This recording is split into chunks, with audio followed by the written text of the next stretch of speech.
नमस्कार मित्रांनो, आजच्या सेशनमध्ये तुमचं खूप खूप स्वागत.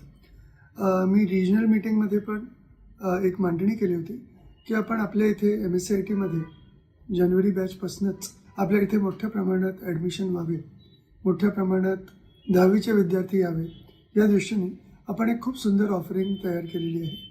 ती ऑफरिंग म्हणजे परीक्षेची तयारी, मार्कांची भरारी.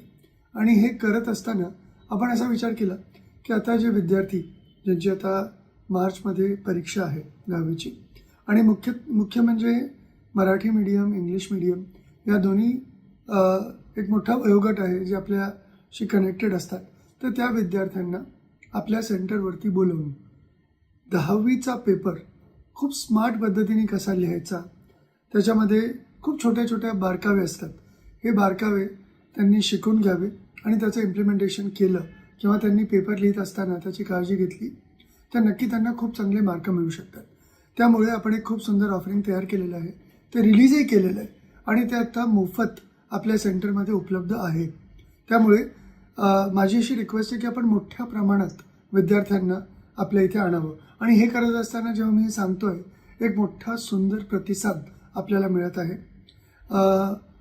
साताऱ्यामधलेच आपले रमेश भोसले सर, त्यांच्या इथे मोठ्या प्रमाणात विद्यार्थी आलेले आहेत. त्यांचे काही चित्र तुम्ही बघू शकता. तसंच दर्पण कम्प्युटर्स नळवडे सर, त्यांच्याकडे तर अक्षरशः बसनी म्हणजे STच्या बसने विद्यार्थी आले 10वीच्या तयारी करता. ते कम्प्युटरवरती बसले आणि त्यांनी त्याच्या छोट्या छोट्या स्मार्ट टिप्स हे सगळं कसं करावं हे चिकाटीने हे सगळं समजून घेतलं आणि हे सगळं त्यांनी आत्मसात करण्याचा प्रयत्न केला. आणि याचा मुख्य उद्देश काय आहे तर आपल्या इथे जेव्हा तो विद्यार्थी येतो त्याला पुढे आपल्याला MSCITमध्ये कन्वर्ट करायला एक चांगले फुटफॉल व्हावे, या दृष्टीने या ऑफरिंगचा वापर तुम्ही करू शकता. हे आता मराठीमध्ये आहे आणि इव्हेंच्युअली आपण आता पुढल्या काही दिवसांमध्ये इंग्लिश मीडियम आणि सेमी इंग्लिश मीडियम करताही लॉन्च करतो आहे. त्यामुळे हे नक्की ऑफरिंग काय आहे, याच्यामध्ये काय काय महत्त्वाचे टप्पे आहेत त्याविषयी श्रद्धा मॅडम आता तुमच्याशी बोलतील. पण याचं अतिशय सुंदर मार्केटिंग करून किंवा इव्हन याच व्हिडिओमधला पुढला भाग जे आता श्रद्धा मॅम सांगणार हे पण तुम्ही शाळेमध्ये दाखवून, कारण का विद्यार्थ्यांनी आपल्या इथे यावं याचा वापर करावा. मोठ्या प्रमाणात तुम्ही विद्यार्थ्यांना आणा, ॲडमिशन करा. याच्याकरता याची एक पूर्ण संरचना सावंत सरांनी स्वतः लक्ष घालून याच्याकरता केलेली आहे. त्यामुळे आता मी श्रद्धा मॅमने सांगेन की त्यांनी नक्की ऑफरिंग काय आहे, याच्यामध्ये काय काय गोष्टी महत्त्वाच्या गोष्टी आहेत ते आता श्रद्धा मॅम सांगतील, काही गोष्टी दाखवतील. हे पण तुम्ही सेंटर्समध्ये शाळेमध्ये जा, विद्यार्थ्यांपर्यंत पोहोचवा आणि मोठ्या प्रमाणात याचे ॲडमिशन करा. धन्यवाद अमित सर. SSC परीक्षेची तयारी, मार्कांची भरारी या ऑफरिंग विषयी अधिक माहिती आपण जाणून घेऊया. SSC परीक्षेची तयारी, मार्कांची भरारी हे ऑफरिंग इयत्ता 10वीची बोर्डाची परीक्षा देण्यासाठी तयारी करत असलेल्या शाळेतल्या विद्यार्थ्यांसाठी आहे. इतकंच नव्हे तर 9वीमधून 10वीसाठी जाणाऱ्या विद्यार्थ्यांसाठी सुद्धा या ऑफरिंगचा खूप उपयोग होऊ शकेल. आता ह्यात 10वीच्या परीक्षेकरता अत्यंत सोप्या आणि उपयुक्त टिप्स आपण दिलेल्या आहेत. उदाहरणार्थ, उत्तरपत्रिका कशी दिसते, कशी असते, किती पानांची असते आणि ती उत्तरपत्रिका लिहिताना काय काळजी घ्यावी. तसंच परीक्षेच्या वेळाचं प्रत्येक विषयानुसार कसं व्यवस्थापन करावं हे सुद्धा आपण सांगितलं आहे. आणि या ऑफरिंगमध्ये हे सर्व 10 विषय समाविष्ट आहेत, जसं की इंग्रजी, मराठी, हिंदी संपूर्ण, संस्कृत संपूर्ण, विज्ञान आणि तंत्रज्ञान भाग 1 आणि 2, बीजगणित, भूमिती, भूगोल, इतिहास व राज्यशास्त्र. आणि हे विषय मराठी मीडियम आणि इंग्लिश मीडियम या दोन्ही मीडियमसाठी ह्या कोर्समध्ये कव्हर करण्यात आलेले आहे. हा कोर्स शिकताना विद्यार्थ्यांना तुम्हाला स्क्रीनवर दिसत असतील या विविध गोष्टी शिकता येणार आहेत, जसं की परीक्षेच्या वेळाचं योग्य रीतीने व्यवस्थापन करणं, प्रत्येक विषयाच्या प्रश्नपत्रिकेचं स्वरूप यात उलगडून दाखवलेलं आहे. तसंच प्रत्येक विषयाची उत्तरपत्रिका सोडवण्याची आदर्श पद्धत देखील दाखवलेली आहे. याचाच अर्थ वेगवेगळे भाषा विषय जसं की मराठी, हिंदी, इंग्रजी आणि महत्त्वाचे काही विषय की ज्यात उत्तरपत्रिका कशी लिहावी याविषयी विद्यार्थ्यांमध्ये संभ्रम असतो.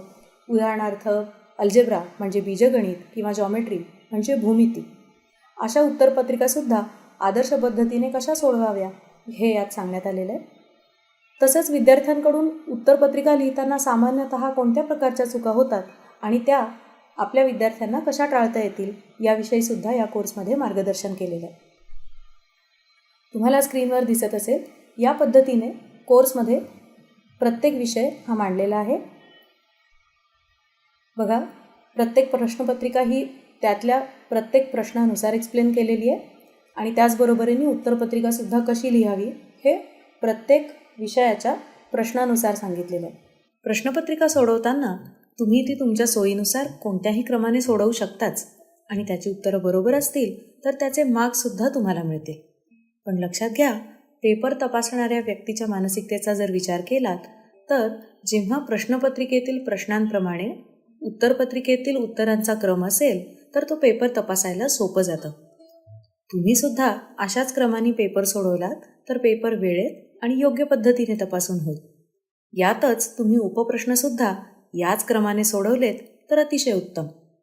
आता समजा निबंधाचा प्रश्न तुम्हाला थोडा उशिरा सोडवायचा असेल आणि अशावेळी निबंधाचा प्रश्न जर आधी येत असेल तर त्यासाठी एक ठराविक जागा सोडून आपला पुढचा प्रश्न सोडवणं योग्य ठरेल.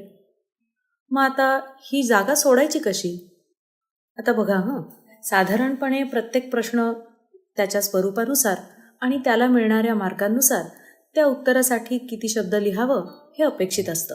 जसं की निबंध हा साधारण 250 ते 300 शब्दांमध्ये लिहिला जातो. मग समजा आपल्याला 250 शब्दांची जागा सोडायची आहे. त्यासाठी एका ओळीमध्ये तुम्ही साधारण किती शब्द लिहिता हे मोजून घ्या. आणि अर्थात हे मोजताना सगळ्यात आधी सराव उत्तरपत्रिकेत मार्जिन आखून तुम्ही 4 ओळी लिहा आणि मग त्या मोजून घ्या. आता ह्या आकाराच्या अक्षरांमुळे 7 शब्द एकाच ओळीत बसत आहेत. जर एका ओळीत तुमचेही 7 शब्द बसत असतील तर 250 शब्दांचा निबंध लिहिण्यासाठी साधारणपणे 35 ते 36 ओळी लागतील. आता एवढ्या ओळी सोडून मग तुम्ही पुढील प्रश्न लगेच सोडवू शकता. आता तुम्ही इथे काही उत्तरपत्रिका बघत असाल ज्यामध्ये प्रत्येक विद्यार्थ्याची लिहिण्याची पद्धत, त्याचं अक्षर हे वेगळं वेगळं आहे आणि त्यामुळे ओळीतील शब्दसंख्यासुद्धा वेगळी आहे. यानुसार प्रत्येक विद्यार्थ्याला किती ओळी लागतील हेही तुम्हाला इथे दिसेल. तुम्हाला लक्षात आलं असेल की अशा पद्धतीच्या वेगवेगळ्या टिप्स या कोर्समध्ये समाविष्ट केलेल्या आहेत. काही अजून टिप्स बघूया. मराठी विषयाच्या परीक्षेची तयारी करताना ह्यातला एक महत्त्वाचा भाग आपण लक्षात घेऊया, तो म्हणजे प्रश्नपत्रिकेचं स्वरूप. स्वरूप म्हणजे काय, तर त्यात किती प्रश्न असतात, प्रत्येक प्रश्नाला किती मार्क असतात, असे काही मुद्दे आपण बघूयात बरं का. आता तुम्हाला स्क्रीनवर ही जी कृतीपत्रिका म्हणजे प्रश्नपत्रिका दिसतीये तशा पद्धतीची प्रश्नपत्रिका तुम्हाला मिळत असते. ही साधारण छापील 17 पानांची असते आणि ही प्रश्नपत्रिका मिळाल्यावरती सगळ्यात पहिल्यांदा सगळी पानं व्यवस्थित आहेत ना, म्हणजे प्रिंट नीट आहे ना, ती सुस्पष्ट वाचता येत आहे ना, ह्याची तुम्ही खात्री करून घ्या. त्यात जर काही चूक असेल तर प्रश्नपत्रिका पण बदलून घेतली पाहिजे. आणि आता प्रश्नपत्रिका बरोबर असल्याची खात्री झाली की त्यावरती तुमचा सीट नंबर लिहून घ्यायला अजिबात विसरू नका. आणि त्याचबरोबरीने लक्षात ठेवा, प्रश्नपत्रिकेवर या सीट क्रमांकाव्यतिरिक्त कुठलाही इतर मजकूर लिहू नये. चौथी सूचना अतिशय महत्त्वाची आहे, जी लक्षात ठेवा. प्रत्येक बहुपर्यायी प्रश्नाच्या उत्तराचं मूल्यमापन हे केवळ प्रथम प्रयत्नातला पर्याय ग्राह्य धरूनच केलं जाईल आणि त्यालाच मार्क दिले जातील. म्हणजेच उदाहरणार्थ प्रश्न क्रमांक 1A मध्ये तुम्ही एक पर्याय निवडलात आणि तो लिहिलात, मग तो खोडून जर दुसरा लिहिलात तर तो दुसरा पर्याय बरोबर जरी असेल तरी तो ग्राह्य धरला जाणार नाही. दिलेल्या माहितीवरून तुम्हाला क्रमिकेचं पहिलं पद काढायचं आहे. उत्तर लिहिताना इज इक्वल टू, देअरफोर किंवा बिकॉज यासारख्या चिन्हांचा योग्य ठिकाणी योग्य उपयोग करा. जिथे जिथे आवश्यक असेल तिथे तिथे स्टेप्समध्ये किंवा आकृतीमध्ये अगदी नीट बघा, एकक सुद्धा लिहिलेत म्हणजे युनिट सुद्धा लिहिलेत. हा रिपोर्ट आहे, म्हणजेच घडून गेलेल्या घटनेचा हा वृत्तांत आहे. म्हणूनच ह्या विद्यार्थ्याने बघा हा रिपोर्ट लिहिताना सगळीकडे भूतकाळाचा वापर केला. आता याचबरोबरीने जशा ह्या टिप्स विद्यार्थ्यांना मिळतील त्याचबरोबरीने उत्तरपत्रिका लिहिताना इतर विद्यार्थ्यांनी काय प्रकारच्या चुका केलेल्या आहेत किंवा ते करू शकतात आणि त्या आपण कशा टाळायच्या ह्याचं एक छोटंसं ॲनालिसिससुद्धा आपल्या विद्यार्थ्यांना प्रत्येक विषयासाठी मिळणार आहे. उदाहरणार्थ, चला आता जाऊया प्रश्न 2 कडे. कृतीवर आधारित सर्व प्रश्नांमध्ये या विद्यार्थ्यांनी उत्तराभोवती चौकटच काढलेली नाही आहे, त्यामुळे नक्की उत्तर कोणतं आहे हे पटकन समजून येत नाही. लक्षात ठेवा की कृतीवर आधारित प्रश्नांमध्ये तुम्हाला रिकाम्या चौकटीत योग्य ती उत्तरं लिहायची असतात. याचबरोबरीने असंच कंटेंट हे आपल्या इंग्लिश मीडियमच्या विद्यार्थ्यांसाठी सुद्धा आपण तयार करतोय. Now, let's see the third question. In this question, you had to solve some activity-based questions and some sub-questions. You can see on the screen how we should solve these questions. The answers to activity-based questions are written in side boxes, as you can see. Now, you can see that the number of the sub-question to be solved has been written and the answer has been provided. A proper gap is maintained between the two answers, approximately 1 or 2 lines. After each answer, a line is drawn with a pencil. Also, important points or equations in the answer are underlined. Proper symbols such as since and therefore have been used where needed. All the steps have been written systematically in the answers. If all the answers are written in this manner, you will definitely get full marks for this question. याचबरोबरीने विद्यार्थ्यांना प्रत्येक विषयाच्या tips घेता घेता काही तुलनात्मक प्रश्नसुद्धा सोडवता येणार आहेत, ज्यातनं त्यांचं या विषयाचं अंडरस्टँडिंग हे जास्त चांगल्या पद्धतीने घडेल. उदाहरणार्थ आत्ता तुम्हाला स्क्रीनवरती दिसत असेल की जोड्या लावा हा प्रश्न कुठल्या पद्धतीने सोडवणं अपेक्षित आहे आणि त्यासाठी विद्यार्थ्याला 4 पर्याय दिलेले आहेत. आता हे पूर्ण 4 पर्याय पाहून विद्यार्थ्यांनी प्रश्नाचं योग्य उत्तर निवडायचं आहे. याचबरोबरीने भूगोलासारख्या विषयांमध्ये नकाशातले घटक दाखवताना कशा पद्धतीने दाखवले पाहिजेत अशा पद्धतीचा हा प्रश्न आहे, ज्यात तुम्हाला लक्षात येईल की जसं आपण टिप्समध्ये सांगितलं आहे त्याप्रमाणे त्या विद्यार्थ्याने नकाशा देखील भरला आहे आणि सूचीसुद्धा दिलेली आहे आणि म्हणून विद्यार्थ्याने निवडताना तो पर्याय निवडला आहे. याचबरोबरीने एका पूर्ण उत्तरपत्रिकेतल्या चुका शोधणं अशा पद्धतीचे एक्झरसाईजसुद्धा आपण आपल्या विद्यार्थ्यांसाठी या कोर्समध्ये देतो आहे. यात बघा तुम्हाला लक्षात येईल फॉर्मॅटिंगच्या चुका ओळखण्यासाठी एक एक पान हा एक एक प्रश्न आहे. बघा विद्यार्थ्याने आधी ते पान नीट पाहून घेतलं आणि याच्यात काही चुका फॉर्मॅटिंगच्या दृष्टीने झालेल्या दिसत आहेत. त्या विद्यार्थ्यांनी आता इथे ओळखायच्या आहेत. जसं की मुख्य प्रश्न हा नवीन पानावरच्या प्रश्नाच्या चौकटीत लिहिलेला नाही आहे. याचबरोबरीने उत्तरपत्रिकेत प्रश्न लिहिला आहे.